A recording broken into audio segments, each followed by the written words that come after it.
9 აპრილს დაღუპულ გმირებს პატივი მიაგეს ერთიანი ნაციონალური მოძრაობის წევრებმაც. ოპოზიციონერებმა დაღუპულ გმირთა მემორიალური დაფა ყვავილებით შეამკეს.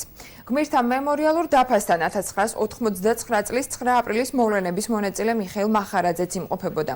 ნაციონალური მოძრაობის წევრები გმირთა მემორიალური დაფის დღემდე არარსებობის გამო თავის წილ პასუხისმგებლობას საკუთარ თავზე იღებენ და ამბობენ, რომ აუცილებელია შესაბამისი პატივი მიეგოს სამაგალითო ადამიანებს.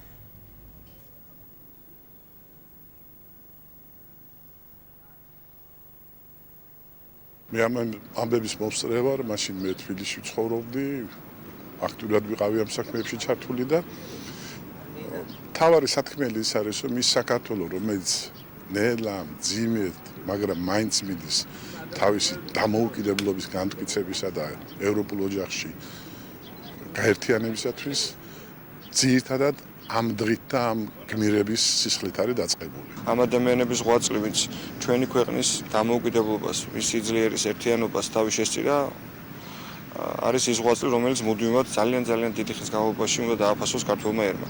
უნდა დააფასოს პირველ რიგში იმ ადამიანებმა, რომლებსაც ეს ალბათ ბუნდოვნად გვახსოვს ჩვენ თაობას, პატარები ვიყავით ჯერ კიდე მაშინ, უნდა დააფასოს ჩვენი შვილებისა და შვილიშვილების